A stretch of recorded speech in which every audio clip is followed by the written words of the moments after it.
Hey YouTubers, I am finally here with my Leica R8 review slash overview video.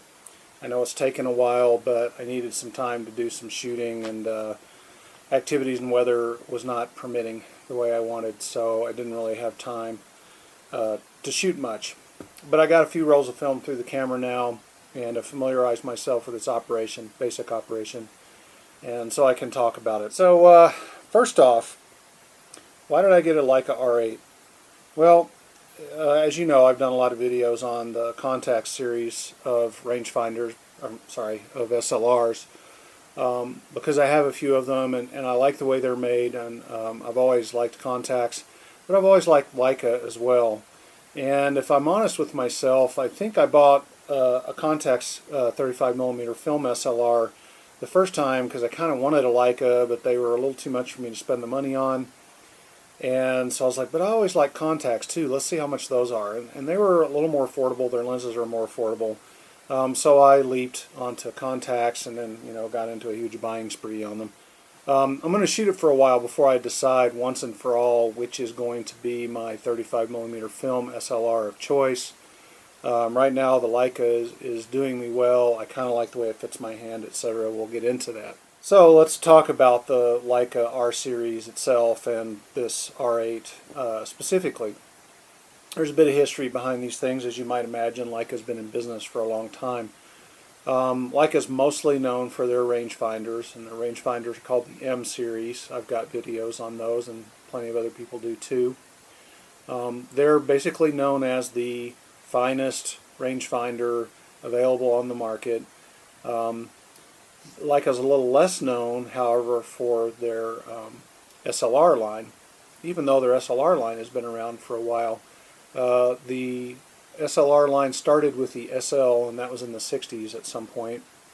Then there was an SL2, and then they went to the R series, and they started with the R3. And then through the years, just like with the M's, they just incremented the number behind the R one at a time as they made improvements in technology, etc. on the R's.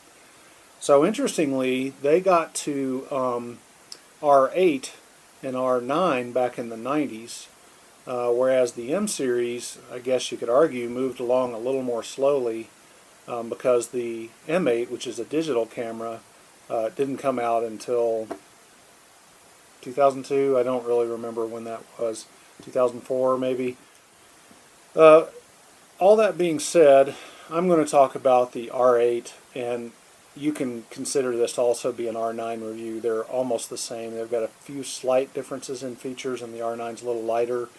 Pretty much everything else I say will go for the R9. One interesting little factoid is that in the history of the R line, once they started making the R3, that was made in partnership with Minolta, and that was true all the way up through the R7. So the R8 and R9 differ from the other Rs by virtue of the fact that they are a Leica only design and manufactured camera. So there's no Minolta involvement in the body of the camera. Some of the lenses, there's still a slight Minolta involvement, but the bodies were designed and built by Leica. Now, one thing that's really unusual about the R8 and R9 is their physical design. The cameras look like no other camera ever made. It's very asymmetrical. They've recessed all of the knobs.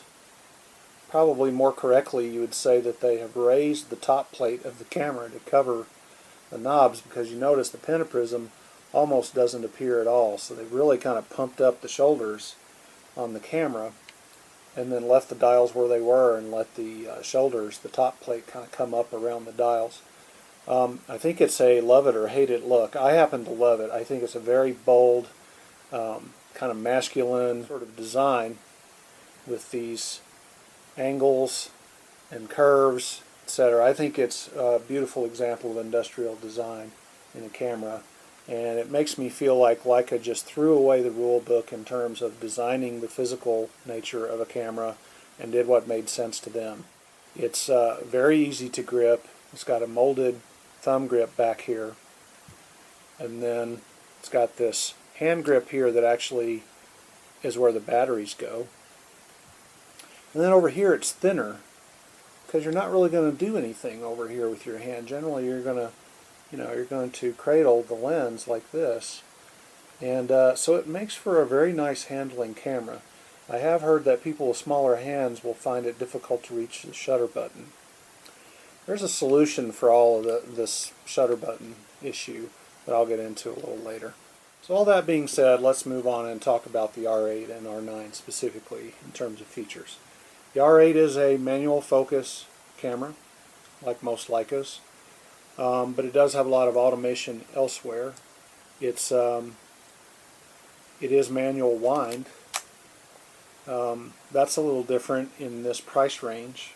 It doesn't have a built-in motor. Aside from being manual wind, though, the camera is very electronic. You're going to have batteries in it to run it. It has an electronic shutter, which allows them to get very high shutter speeds. The shutter speed range on this camera is amazing.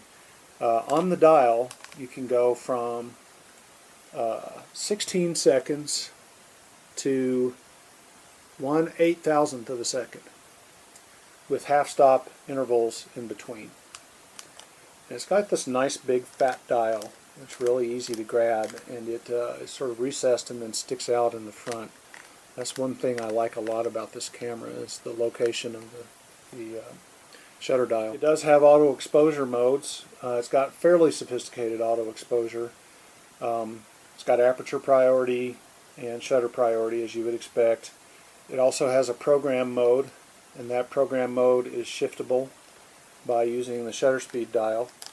So if you want the camera to lean towards higher shutter speeds and wider apertures, then you push the dial towards the higher shutter speed range. And if you want the opposite effect, you push the dial to the lower shutter speed range.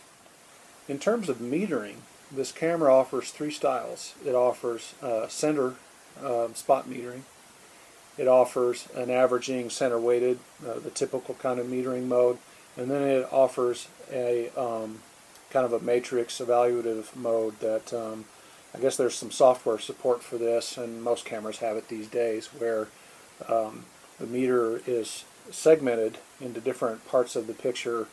The light level is measured in those segments, and then what it measures is compared to a small database of image types, and the camera tries to pick the best exposure based on these image types. So the way I imagine this is you're taking a portrait of somebody and they're backlit. So what that'll cause is a lot of bright metering around the edges and lower metering in the center where your subject is. The camera will compare in its database of image types and go, oh, I see there's this one type where I get large or high exposure values around the edges and less so in the middle. What I'm going to do is expose for the middle because I think they're taking a portrait. That's my story about how that metering works. That's what I think it does. As a software guy, that makes sense to me. I'm not sure if that's what it really does or not. So that's one cool thing about the metering on this camera. Another interesting thing about this camera's design is it has a lot of dedicated buttons, which is a pretty nice thing. What I mean by that is there's a button or switch on the camera for most of its features, and each button and switch is dedicated to one thing. So for example, to set your flash firing, whether it's the first or second curtain, you use this specific switch for that. That's all that switch does. That's slightly unusual on a camera with this much automation. I think that's pretty well thought out, and that's one of the things I like about its design. So moving on to another reason to shoot a Leica, and really for a lot of people that's what it comes down to entirely, is the lenses.